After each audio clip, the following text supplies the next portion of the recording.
नमस्कार, मैं हूं गोविंद पंत राजू और आप देख रहे हैं द फ्री प्रेस का कार्यक्रम आपकी बात। आपकी बात में आज हम चर्चा करेंगे कोरोना का कहर किस तरह से देश के ग्रामीण इलाकों में पसर रहा है, किस तरह से देश के ग्रामीण इलाकों में अब कोरोना की जो दूसरी लहर है उसका असर दिखाई दे रहा है।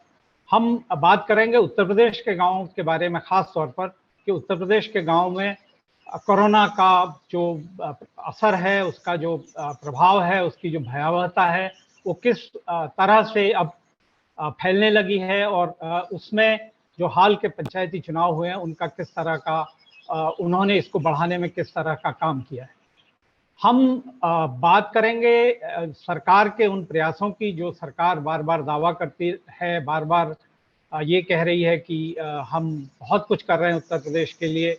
अभी 2 दिन पहले सरकार का एक प्रेस नोट आया था, जिस प्रेस नोट में ये बताया गया था कि इतने हजार मामले हमने, इतने लाख मामले हमने जांचें हमने की हैं और इसमें जो संख्या है वो जिन लोगों की जांच के बाद जिनके पॉजिटिव रिपोर्ट आई है उसमें थोड़ा कमी आई है।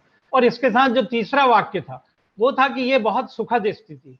तो समझा जा सकता है कि राज्य का जो सूचना विभाग है, जो बहुत बड़े बजट से, अरबों खरबों के बजट से राज्य की सूचनाओं को, सरकार की सूचनाओं को जनता तक पहुंचाने का काम करता है, वो कितना जिम्मेदारी से काम कर रहा है।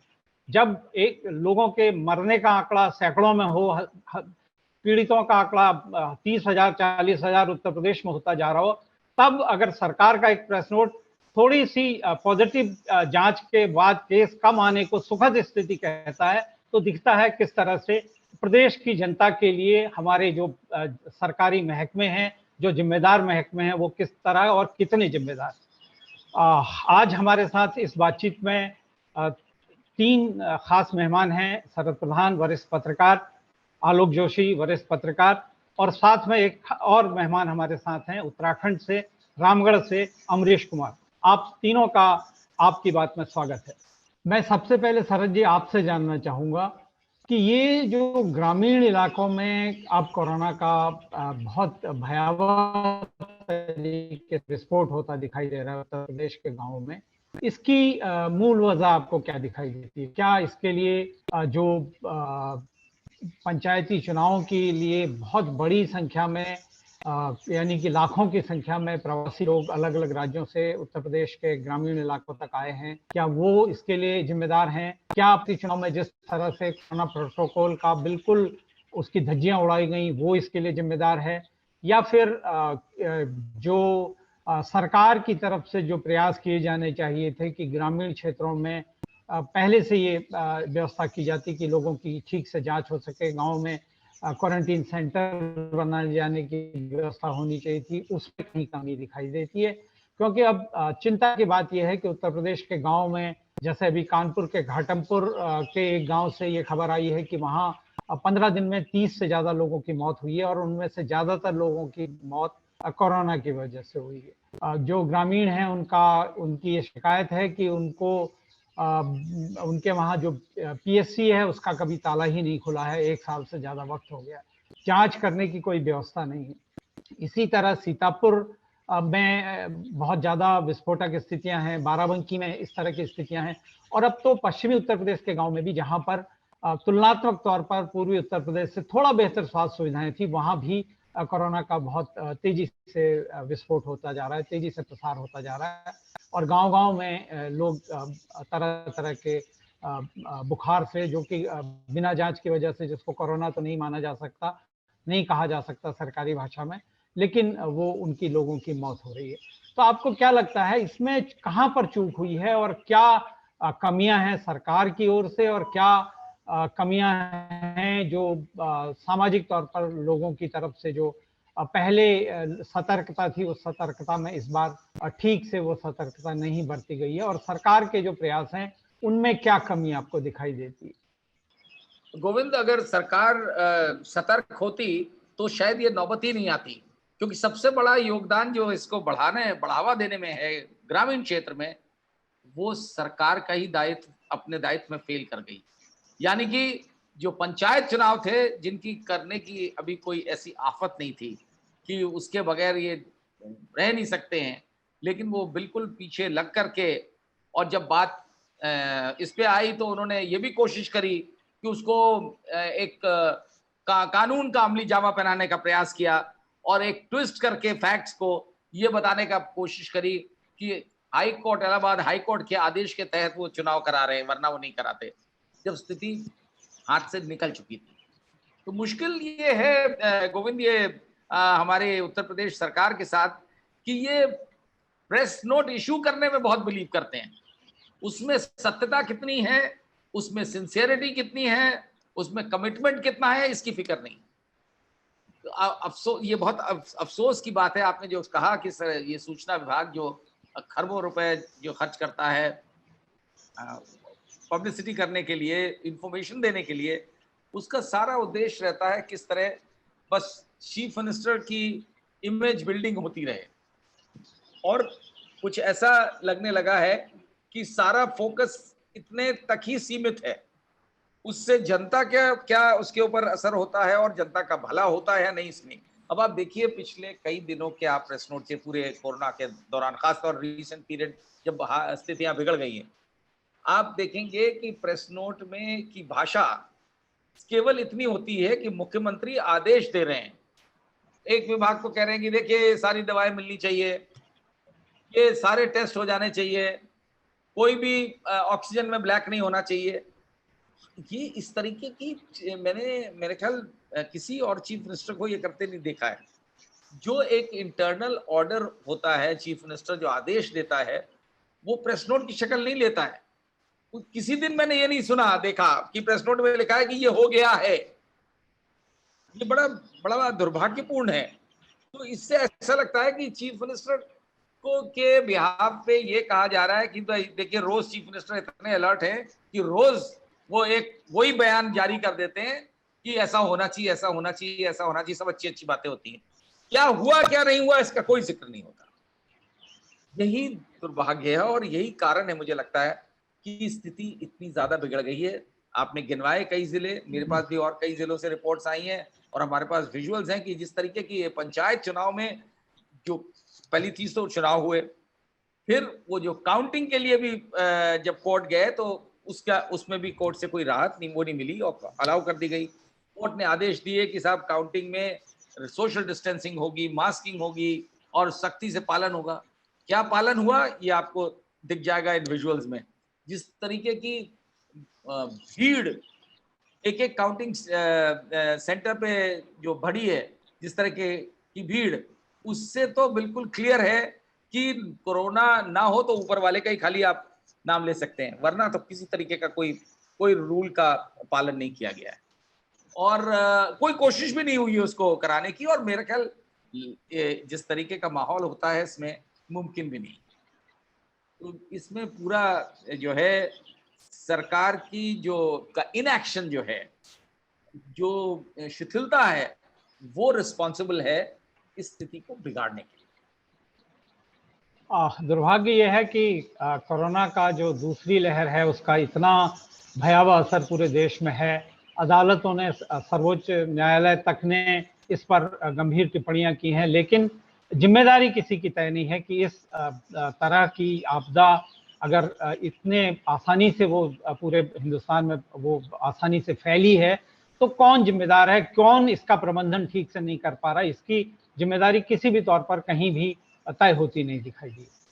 आलोक, उत्तर प्रदेश के गांवों का भी हमने जिस तरह से जिक्र किया है, जिस तरह से बहुत सारे गांवों में लगातार मरीजों की संख्या बढ़ रही है, कई जगह ये तो स्पष्ट नहीं है कि वो कोरोना ही है, लेकिन लोगों को बुखार आ रहा है और ये मान लिया जा रहा है कि रहस्यमय बुखार की वजह से मौतें हो रही हैं।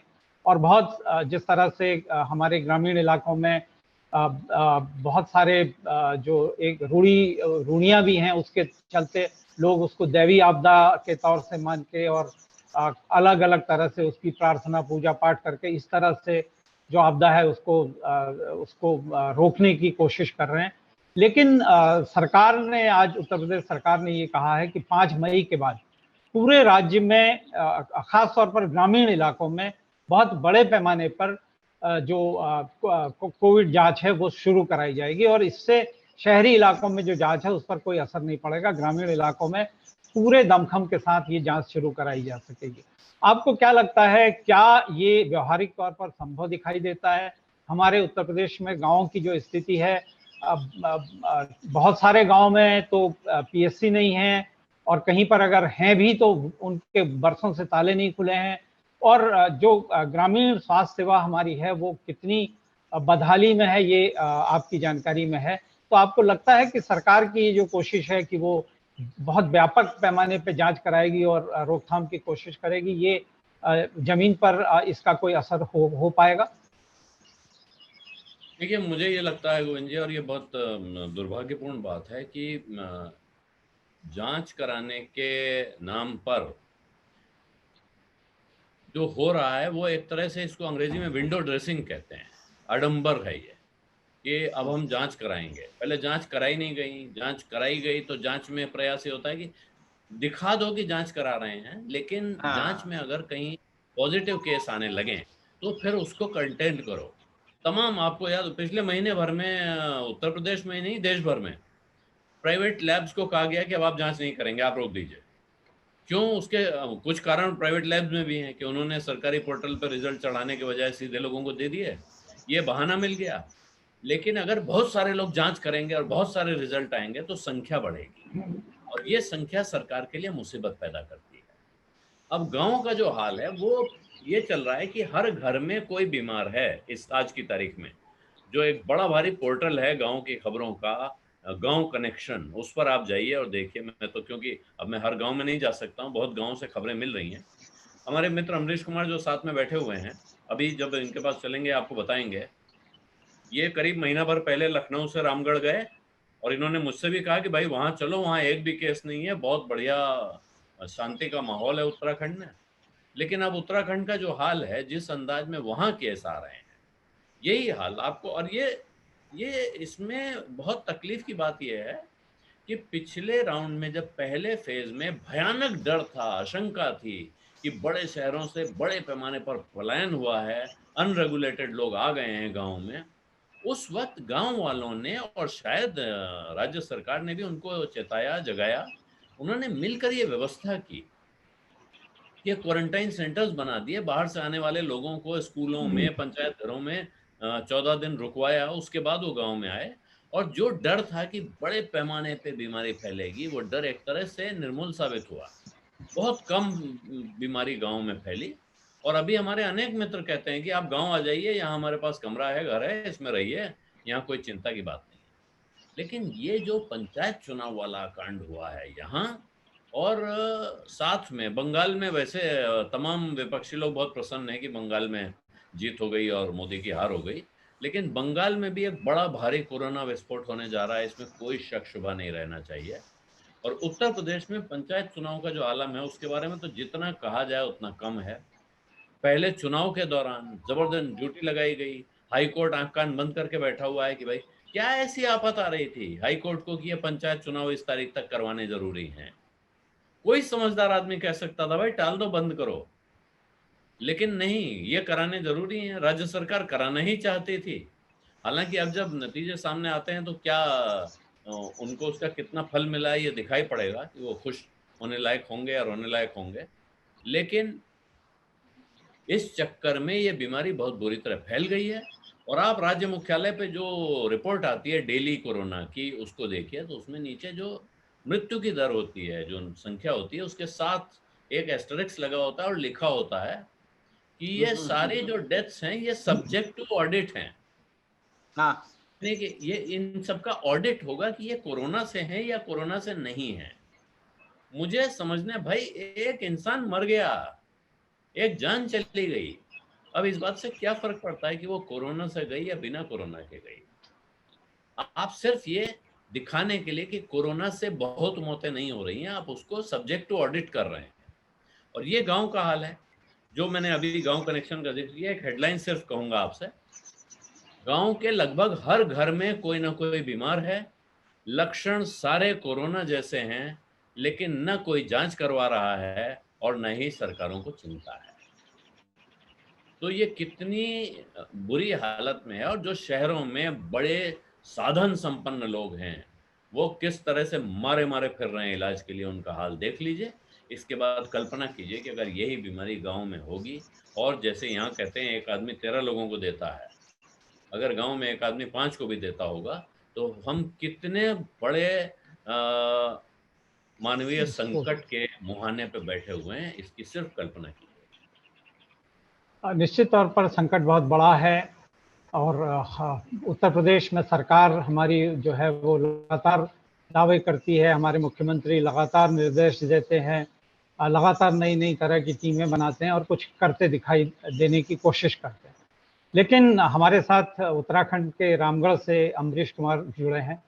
अमरीश जी, आपके जिस जगह पर आप अभी हैं यानी कि उत्तराखंड राज्य, वहाँ के मुख्यमंत्री तो कुछ कदम उत्तर प्रदेश से भी आ गए हैं। उन्होंने तो अभी कुंभ में इस तरह की घोषणा की थी कि वो गंगा सारे पापों को धो देती है और गंगा नहाएंगे तो सारे कोरोना से सब मुक्त हो जाएंगे, कौन सा कोरोना रहेगा, कोई कोरोना वोरोना नहीं रहेगा। लेकिन जो भयावहता अब उत्तराखंड में भी दिखाई दे रही है, आप उसके बारे में हमारे जो दर्शक हैं उनको बताएं किस तरह की स्थितियां इस समय उत्तराखंड में है।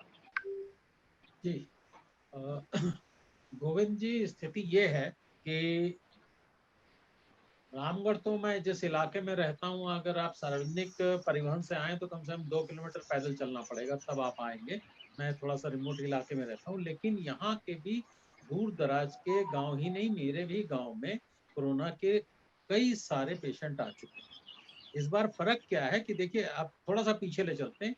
होली के पहले यहाँ की जो टेक्निकल यूनिवर्सिटी है, उसकी जो दूरदर्शिता का कितना अभाव था, उसने बच्चों को बुला लिया और एग्जाम के बहाने फिर होली में छुट्टी कर दी। सारे बच्चे हजारों की संख्या में तमाम प्रदेशों से आते हैं, वो चले गए, वो फिर लौट के आए, फिर 15 दिन उनको हॉस्टल वगैरह में बैठाया। उसके अलावा ये इसकी वजह से तो तमाम जगह जो इन्फेक्शन था वो फैलने लगा। इस बीच में जो कुंभ हुआ, कुंभ के जो साधु संत और परिवार जो तमाम लोग गए थे, वो उत्तराखंड में भी एक जगह से दूसरी जगह जाने लगे। मुझे याद है कुछ करीब 10-12 दिन पहले कम से कम 15-20 साधुओं का दल आया हुआ था नैनीताल में, जिसको बाद में जिसका चालान किया गया। धीरे धीरे वो सारे लोग पूरे प्रदेश में आ रहे हैं, जा रहे हैं, और अब जाकर के सख्ती हुई है, थोड़ी सख्ती हुई है। लेकिन इस बार अगर आप वहां से आ रहे हैं, कहीं मैदानी इलाके से, दिल्ली से, उत्तर प्रदेश से, या आप गुजरात महाराष्ट्र से, तो इस बार कहीं पे क्वारंटाइन सेंटर नहीं बनाया गया है, जो पिछली बार बना था। मुझे याद है कि मैं पिछली बार सितंबर में आया था और बिनसर जा रहा था, तो वहाँ टीआरसी में एक जगह रुकने की कोशिश की, पता चला कोविड सेंटर है और वहाँ रुकने की व्यवस्था। इस बार कहीं पर भी क्वारंटाइन सेंटर नहीं बनाया गया है, आइसोलेशन की कोई व्यवस्था नहीं है।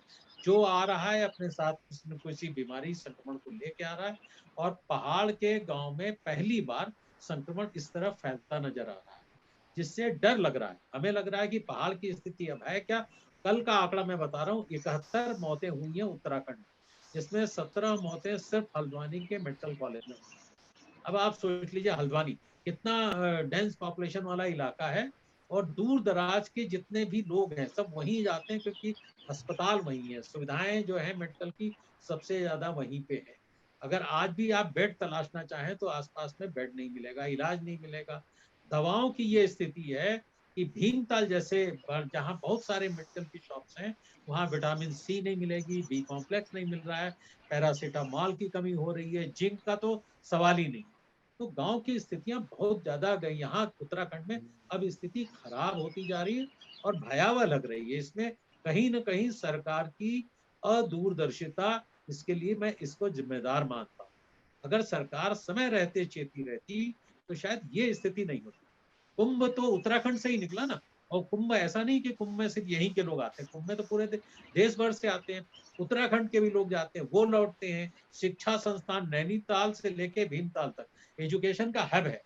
बहुत सारे बच्चे आए और वापस गए और फिर आए होली के चक्कर में। उससे कितना संक्रमण फैला इसका अंदाजा अब जाकर के लग रहा है। मैं बताऊं, भीमताल के कई कॉलेजेस का स्थिति यह है कि जो बच्चे आए थे उसमें 50 से 60% बच्चे संक्रमित हो चुके हैं, और उन्होंने अचानक छुट्टी की और हॉस्टल खाली करा दिया। वो बच्चे लखनऊ से लेकर के, भोपाल से लेकर के सारे शहरों में गए, और जहां जहां गए वे बीमार पड़े। तो दूरदर्शिता की जो कमी नजर आई, उसमें उत्तर प्रदेश से कहीं पीछे नहीं उत्तराखंड। वही हाल यहाँ भी है डबल इंजन का, जो हाल उत्तर प्रदेश का। जी गोविंद। और दुर्भाग्यपूर्ण स्थिति उत्तराखंड के संदर्भ में ये भी है कि वहाँ तो एक तो अस्पताल बहुत कम हैं, और जहाँ अस्पताल हैं भी वहाँ पर भी किसी तरह की कोई सुविधाएं नहीं हैं, डॉक्टर्स की बहुत कमी है। कई जिला मुख्यालयों में अभी उत्तराखंड में जो कोरोना की जांच है उसकी व्यवस्थाएं नहीं हैं। पिथौरागढ़ जैसे जिला मुख्यालय, महत्वपूर्ण जिला मुख्यालय में इस तरह की व्यवस्था नहीं है, तो वहाँ तो स्थितियां निश्चित तौर पर ज़्यादा चिंताजनक है। लेकिन इस बीच गांव के लोग उत्तर जो प्रदेश बीमार पड़ते हैं तो उत्तर तुरंत प्रदेश हल्द्वानी भागना चाहते हैं। जी जी, हल्द्वानी या देहरादून। इस बीच उत्तर प्रदेश के मुख्यमंत्री ने आज एक और घोषणा की है, और अगर ये घोषणा ये हकीकत है और ये इसको अमली जामा पहनाया जाता है तो निश्चित तौर पर ये काफ़ी स्वागत योग्य घोषणा है। उन्होंने घोषणा की है कि उत्तर प्रदेश में जितना भी जो हेल्थ से जुड़ा कोरोना का फ्रंटलाइन वर्कर है, उनमें डॉक्टर्स हैं, नर्सेज हैं, पैरामेडिकल स्टाफ है और तमाम तरह के लोग हैं, उनके जो भत्ते हैं, उनके उनको जो वेतन मिल रहा है उसमें 25% की तत्काल वृद्धि की जाएगी। तो मुझे लगता है कि एक बहुत, जैसी उनकी सेवा है उसके लिहाज से एक महत्वपूर्ण इंसेंटिव है। सरज जी, आपको लगता है क्या इसके बाद जो डॉक्टरों पर इतना स्ट्रेस है, इतना दबाव है, इतने दिनों से लगातार काम कर करके अब वो एक तरह से मानसिक तौर पर टूटने की स्थिति में है, कुछ उनके लिए ये राहत होगी इस कदम से? गोविंद, मुझे लगता है कि ये तो बड़ा सराहनीय स्टेप है, बशर्ते जो है कायदे से लागू हो जाए, और इससे डेफिनेटली फर्क पड़ेगा फ्रंटलाइन वर्कर्स को, क्योंकि आज जो स्थिति है बहुत सारे फ्रंटलाइन वर्कर्स संक्रमित हो चुके हैं, और एक तरीके इतने दिन गुजारने के बाद, और उसमें ज्यादा तो थोड़ी बहुत ये कहिए कि इंटरेस्ट आदमी लूज करने लगता है, और जो स्थिति जितनी भयानक होती जा रही है उससे एक तरीके का वो भी पैदा होता है, उसमें इस तरीके का इंसेंटिव ऑफर करना अच्छी बात है। लेकिन पॉइंट ये है, देखिए, इस तरीके की चीजें अगर पहले से कर जाए, ये जो नी जर्क रिएक्शन होता है ना कि सडनली जो है अभी चलिए ये कर दिया, उसमें एक्सपेक्ट करना कि सारे लोग पूरे जोश में आकर के शुरू हो जाएंगे, वो इम्पैक्ट उसका उतने नहीं पड़ सकता है जिस तरीके से अगर ये चीज पहले कर दी होती। बट ये देखिए, आज जो स्थिति है, आप जानते हैं, बात हो रही थी उसकी कि टेस्ट बहुत करा रही है सरकार, क्लेम कर रही है सरकार की बहुत टेस्ट करा रही है, और बड़े शान से बताती है कि हम अकेली स्टेट हैं पूरे हिंदुस्तान में जिसने 4 करोड़ टेस्ट कर डाले, और भाई इतनी बड़ी स्टेट है, आपकी आबादी भी 23 करोड़ की है, आपने। लेकिन अभी जो हमारे पास विजुअल्स आए हैं, आप देखिए, सीतापुर का एक केस आया है, वहां पे वो पत्रकार दिखला रहा है कि जो पर्ची दी गई है अंदर से टेस्ट कराने के लिए, जब आप जा रहे हैं वहां आपको बिना टेस्ट के पर्ची मिल रही है नेगेटिव की, वो दिखाई, पूरी पर्ची दिखाई गई है, और इस तरीके की 2 जगह से और इस तरीके की रिपोर्ट आई है। अगर सरकार का कहीं ये उद्देश्य हो गया कि हमें दिखाना है खाली, ये जो अभी आलोक भी कह रहे थे कि समस्या इस बात की है कि पब्लिसिटी किस चीज की होनी है, तो अगर ये उद्देश्य है कि हमें कम से कम लोग दिखाने हैं संक्रमित हैं कम से कम, तो फिर कोई प्रॉब्लम, फिर तो कोई इससे हल नहीं होने वाला है। और इंसेंटिव जो देंगे, जो दे रहे हैं, वो तो सिंसियर काम करने के लिए है, लेकिन अगर सरकार का ही ये उद्देश्य में ये सिंसियरिटी ना हो कि हमें कायदे से टेस्ट करके बताना है, तो फिर बात नहीं बनती है। देखिए, जहां जिस तरह से कह रहे हैं कि 5 तारीख से बड़े जोरों में टेस्ट शुरू हो जाएंगे, इतना आसान नहीं है, क्योंकि व्यवस्था कहाँ है। आप देखेंगे तमाम ये पीएचसी लेवल पे तो कहीं व्यवस्था नहीं है, सीएचसीज पे करीब 550 पौने 600 सीएचसीज हैं, उनमें पूरे प्रदेश में, उनमें अधिकतर में व्यवस्था कही जाती है कि है। ग्राउंड पे की जो स्थिति है, जो हमें सूचना मिल रही है, ऐसा नहीं है। और जो फैसिलिटी है वो बहुत कम टेस्ट के लिए है। जब आपके शहरों में नहीं हो पा रहे हैं टेस्ट, आरटीपीसीआर की बात कर रहा हूँ, एंटीजन करके दे देंगे, एंटीजन करके दे देंगे, लेकिन एंटीजन की रिलायबिलिटी सबको मालूम है कैसी है। तो उसमें जो है, जो नेगेटिव आता है वो बिल्कुल रिलायबल नहीं है। अगर पॉजिटिव आता है एंटीजन तो वो मान लिया जाता है कि हाँ ये होगा। तो अगर उसमें 50-55% की ही रिलायबिलिटी है तो किस तरह से ये आंकलन करेंगे कि कितने लोग प्रभावित हैं। और गांव के स्तर पे आज अगर आप टेस्ट करेंगे, जब वो फैल रहा है जोरों में, तो उसका इलाज कैसे होगा। तो मुझे लगता है ये सारी चीजें जो इस तरीके की चीजें हैं, ये ज्यादातर इसके लिए, जिसे कहते हैं ऑप्टिक्स के लिए, दिखाने के लिए करी जाती है। ये बड़ा दुर्भाग्य है। इस इतनी खराब हालत होने पे भी अगर सरकार इसी में लगी रहे कि किस तरीके से बढ़िया खबर छप जाए, ग्राउंड पे कुछ भी हो, तो फिर सुधार होने का चांसेस उस तरीके के नहीं है। फिर भी उम्मीद करनी चाहिए कि स्थितियां सुधरेंगी। सरकार की कोशिशें जैसी भी हैं, दावे जैसे भी हैं, लेकिन कुछ भी उसका असर अगर नीचे तक होगा तो निश्चित तौर पर थोड़ा बहुत स्थितियां बदलेंगी। हालांकि जो पूरे गांव में जो टेस्ट कराने की बात है उसके बारे में तो अभी भी बहुत तरह के सवाल हैं, क्योंकि जब टीका लगाने की बात ही हुई थी, वैक्सीन की जब बात हुई थी, तो बहुत सारे ग्रामीण इलाकों में ऐसे बिना किसी कोल्ड चेन के को ध्यान में रखे हुए गांव में जाकर वैक्सीन लगा दी गई। इस तरह के बाराबंकी से मामला सामने आया था, इस तरह से प्रतापगढ़ से मामला सामने आया था, कई जिलों से आया था। तो ऐसे में जांच अगर विश्वसनीय नहीं हुई तो फिर उस जांच का क्या लाभ और उससे किस तरह से रोकथाम हो सकेगी, ये भी बहुत एक तरह से चिंता की बात है।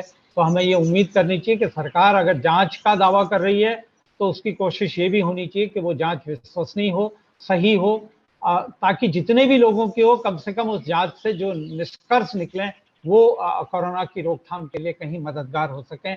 इसी बात के साथ हम अपनी आज की बात को यहीं समाप्त करते हैं। आपका शरद जी धन्यवाद, आलोक आपका धन्यवाद, रामगढ़ से अमरीश कुमार जुड़े थे उनको भी धन्यवाद। और अपने दर्शकों से हम एक बार आह्वान करते हैं कि वो हमको लाइक करें, सब्सक्राइब करें और अपने जो विचार हैं, अपने जो सुझाव हैं वो हम तक पहुंचाएं, ताकि हम उनकी बात को आपकी बात में जगह दे सकें। आप सब नमस्कार। नमस्कार।